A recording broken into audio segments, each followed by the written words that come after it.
If I could be so bold, 2025 was a pretty damn good year for anime.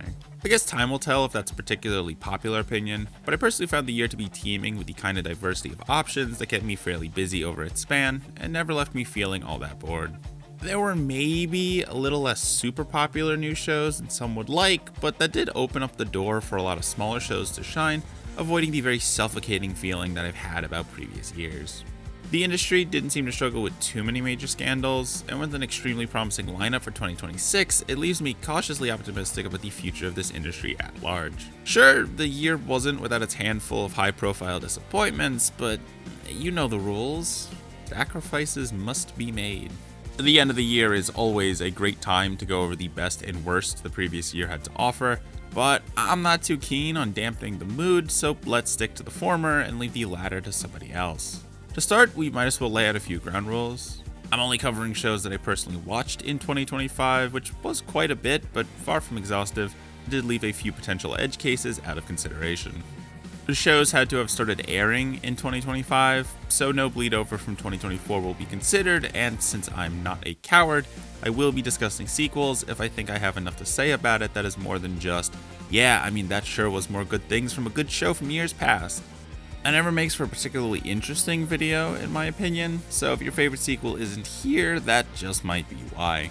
With that, I think I've covered about everything I want to go over here, so with the rules laid out, let's jump right into it and see what anime stood atop the rest this year.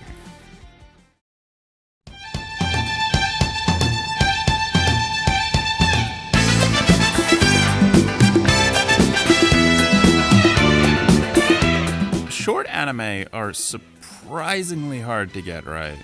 It's a little counterintuitive since smaller runtimes mean you can concentrate your budget much more efficiently, but the downside to that is you get a lot less time for your audience to endear themselves to your series, and so you really do have to make every second count. Those are pretty high stakes, but make what Milky Subway the Galactic Limited Express pulled off all the more impressive. Milky Subway was easily the biggest surprise to come out of 2025. It steamrolled its way into people's hearts over the summer, a feat made more impressive by the fact that it was entirely created by a single man. Indie animator Yohei Kamiyama did everything short of the voice acting and music for the series, and the result is one of the most impressive single entries on this list. The 3D animation is some of the best I've seen in all of anime, and the world draws you in with its vaguely 80s style sci-fi setting, complete with a theme song from a 70s idol group that disbanded almost 2 decades before the series director was even born.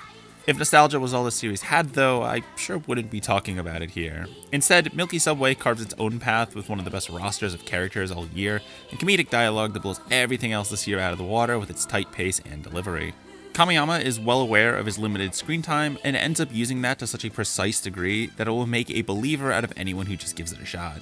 The only thing really holding it back is that blasted runtime, but give this man more time and resources to cook, and I think you've got a talent who can easily cut much deeper into this list if you let him.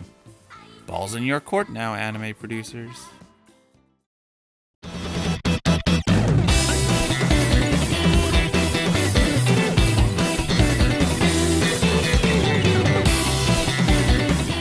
Good comedy anime are surprisingly hard to find. What makes for a good laugh is ultimately very subjective and is going to vary by person, which makes recommending comedy series all the harder. This isn't helped by the oversaturation in the genre, because if there's one thing we have plenty of, it's comedy series. It's not gonna stop me from trying. There's a lot of things that a good comedy series can do, but I'd say a good starting point is to make me laugh, and a ninja and an assassin under one roof certainly did that. If there's one studio that is best at creating snappy comedy, it's Shaft, and alongside Madoka director Yukihiro Miyamoto, managed to make Ninkoro into the kind of series that wouldn't feel too out of place in the 2000s, let alone current day. The jokes come quick and fast, and bring with them a certain wit that I feel is sorely lacking from a lot of its contemporaries. While the concept of an assassin brutally murdering ninjas in cold blood does risk getting a little too mean-spirited for my tastes, a strong roster of characters and an absolutely electric performance by Haruno Mikawa as Satoko, the dim-witted ninja accomplice, keeps things lively throughout. Ninkoro ultimately understands full well what it is and is content in doing exactly that, while still being able to pull out a half-decent final act turn to the dramatic without losing sight of the kind of series that it is. The cherry on top is Shaft absolutely cooking on the production front, with some brilliant cuts that show that they've still got it after all these years and creating some of the craziest gags to ever go over your head in the process. Always great to see old masters show that they still got it in them after all these years.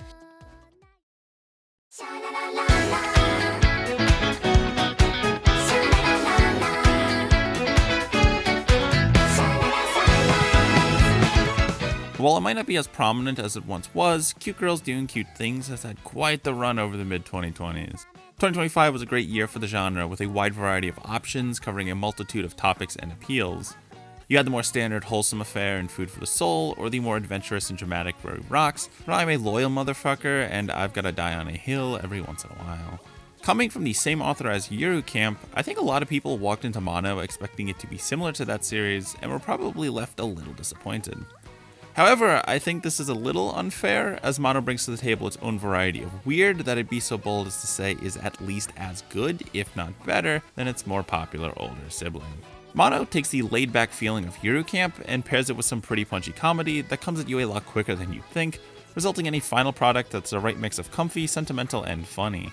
The cast is maybe a little weak as standalone characters, besides author self-insert Haruno, who is just the best, but all bounce off of each other quite nicely to create shared brain cell antics that are just a treat to watch. It's clear Afro stopped giving a fuck a while ago, and I mean that in the best way imaginable. Throw on top of it an impeccable production filled with great color design, animation, shot variety, and backgrounds, created by a bunch of Yamano Susume alum who clearly also stopped caring about appearances, and you very quickly stop concerning yourself with whether the Cinephoto Club actually does Cinephoto stuff, and accept that we're all just here along for the ride.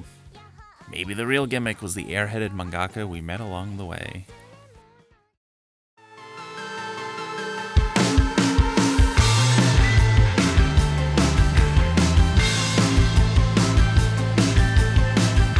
Holy shit, guys, sound the alarm. The year is 2025, and we finally got ourselves a good horror anime. Horror and anime have historically gone together like baking soda and vinegar, so imagine my absolute astonishment when not only did we get a show that managed to be scary, but also pretty good everywhere else too. The Summer Hikaru Died is the kind of show that usually isn't my cup of tea with its heavy drama, but managed to break even my hard exterior down with just how well it executes everything. I guess Cygames Productions was making so much UMA money that they had to start making other anime to burn through the investment funds, but if the result is more of this, then I'm down for it. The Summer Hikaru Died has an immaculate production that renders every corner of this rural Japanese village in stunning detail, along with the otherworldly horrors that inhabit it. Excellent sound design further ratchets up the tension and leads to an array of deeply disturbing scenes that never let off the gas or give you room to breathe, as we dive deeper and deeper into the mystery surrounding this small village and what exactly happened on that one fateful summer night. While the series isn't finished, with season 2 in the wings and a strong dramatic core built on the relationship between our two leads, this one definitely has the potential to go the full distance and live up there with the best genre has offered over the years. In practice, that's like 3 shows, but hey, it might be 4 soon. Hey yo, when I revolution, need you each to know now. Damn, this new season of Chainsaw Man sure looks kinda funky. Tatsuki Fujimoto is an absolutely wild man, and it seems that I'm not the only one who can't get enough of him. Producers seem to be really licking their lips to adapt his works after the success of CSM in 2022 and Look Back last year, and the latest addition to the Fujimoto cinematic universe might just be the strangest.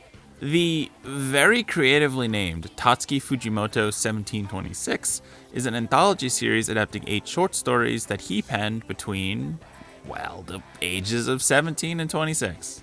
Real original. If you thought Chainsaw Man was weird, then you ain't seen nothing yet, as 6 studios come together here to pour their all into taking the absolutely unhinged machinations of Fujimoto's mind and bearing it for the world to see. Each story brings its own brand of weird, and you can definitely see where some of these are 1 to 2 editor revisions away from his more famous works, where it all culminates in a bizarrely personal and heartfelt collection of stories that are maybe some of the most quintessentially anime things I've seen in a long while. There is something quite human in all the madness, and Fujimoto explores themes of fate, human connection, and identity, among other things, in the only way he knows how.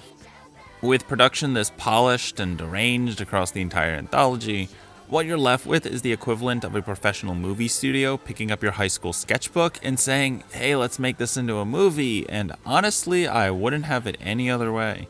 Art is at its best when it is weird. I might not always get it, but I'll always respect it.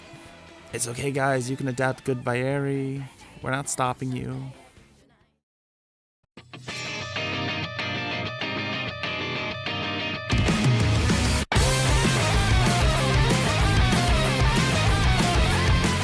With how popular shonen is these days, I don't know if I'm poking a hornet's nest by saying this, but I think a lot of these shows kind of suck at being action series. For as much as the term gets thrown around in a negative light, I actually do think there is value in pure action spectacle.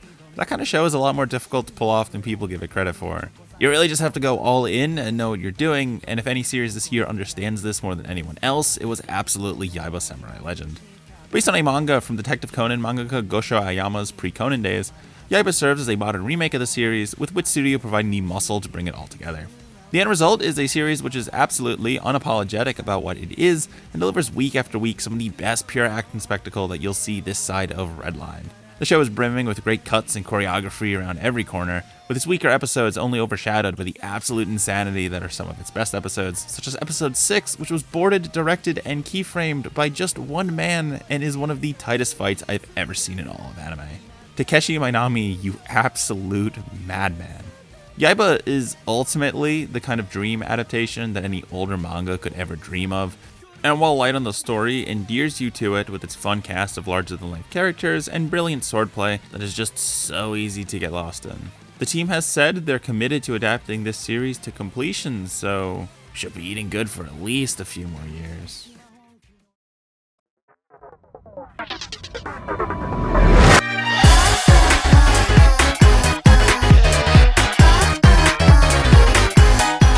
Damn, this new season of Tatsuki Fujimoto's 1726 sure looks kinda funky. As weird as it is to say in hindsight, there was a lot riding on the Chainsaw Man movie.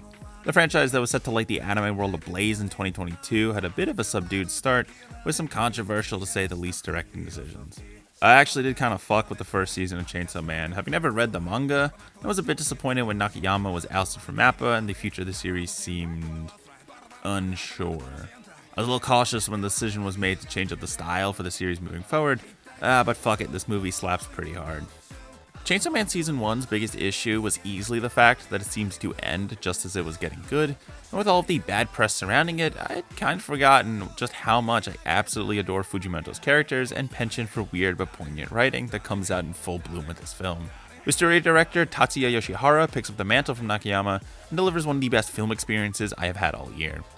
The writing is maybe a little predictable in places, but the score, characters, boarding, and color direction all come together to create a dynamic piece that can land both moments of subtle intimacy and heart-pounding action near effortlessly, and makes me excited to see what comes next for the franchise that 3 years later seems to have finally landed on its feet. Waiter, more Denji suffering and banger Kenshi Yonezu tracks for me, please.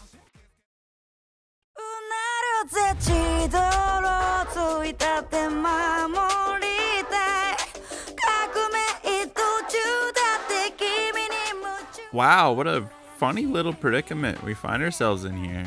Yeah, I include sequels on these lists because I'm not a coward, and you're not stopping me from talking about Dandadan again. With CSM having a bit of a rough go of it, Dandadan was posed to take its title atop the shonen dogpile, and it sure did make its case this season. Getting all the introductions and shitty cliffhangers out of the way last season, Dandadan picked up right where it left off and ran like there's no tomorrow. Dandadan Season 2 matches the production chops of Season 1, but expands on its cast meaningfully, and above all else cranks the weirdness up to 11. One moment, you're seeing our group of lovable idiots fighting the ghosts of dead musicians while classical music scores their fight.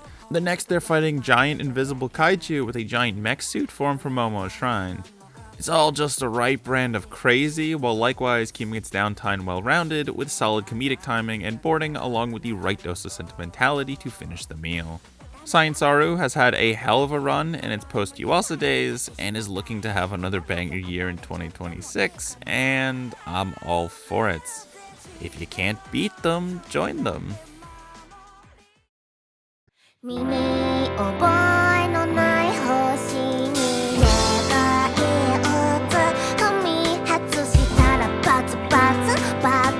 You know, I love me a nice feel-good series. You know, life is hard sometimes, and I just want to sit down with something comfy and forget about my problems.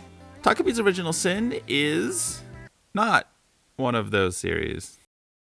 You know, it isn't every day that a series releases that is out to completely destroy you in the way that Takabi's Original Sin does. Despite its cheery exterior, don't let this show fool you, as what lies inside is one of the most brutal depictions of everything from animal cruelty to generational abuse and bullying to suicide that I've ever laid eyes upon.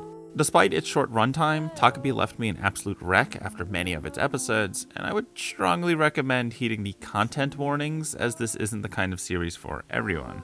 However, while I think it is pretty easy to write Takabi off as misery porn, and it sure does feel like it at times, it is only in how viciously the show tears you down that it is able to derive meaning in the way it builds you back up.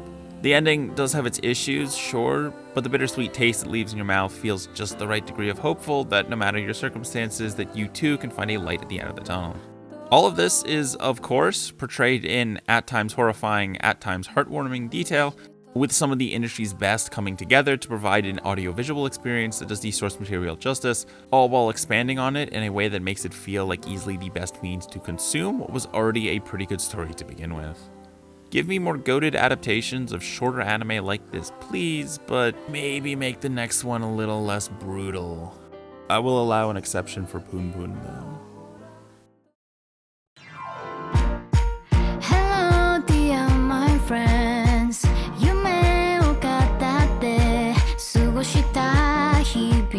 I was half tempted to put Takabi here and call it an end on a sentimental note, but I guess Kyoto Animation had different plans for me. I feel like 2025 was the year when a lot of big names came out and reminded us why they were so acclaimed in the first place, and none did that better than a studio that I suspect I will be talking about a lot more now that they seem to be back in the swing of things. Adapting the sophomore work of Nichijou mangaka Keiichi Arawi, Kyoto Animation had every reason to just ride this adaptation off the success and legacy of that original series, but being the studio that they are, refused to rest on their laurels. Similar to Mono, I think a lot of people came into this one more or less expecting Nichijou 2, and while that isn't what they got, I will confidently say that what we did get was better. You can fight me in the comments. See, the animation is an absolute animation marvel. The comedy is a little more subdued than its predecessor, but makes up for it with its ability to build up its jokes across an entire skit, all brought to life with one of the most insane productions I've seen on television. Not every joke will land, but you'll almost certainly be grinning all the way through, as KyoAni's production animates every joke to the moon and back. The colorful art direction, endearing cast of characters, and downright psychotic boarding that you really have to see to believe results in an almost surrealist comedy that pulls no punches and being one of the most unbridled exercises in creative freedom that you'll ever lay eyes on. Nichijou is pretty damn good and set a high bar to clear, but Sid the Animation clears it with room to spare and proudly proclaims to the world for the final time that the goats are back in town and ready to go above and beyond everything they've done thus far. With Sparks to Tomorrow and the recently announced Ruri Dragon adaptations in their future, I'm absolutely ecstatic to see what this studio does next, and you can be absolutely sure that it is nowhere near the last time you hear me talk about them. By the time I'm done here, the glazing they receive will be absolutely biblical. But with that, I can finally put 2025 behind me and look forward to the new year and what 2026 brings to the table. I know people like to play it up and talking about how good years are, but I am dead serious in saying that it was a pretty fun year, the first of which I've had in quite a while.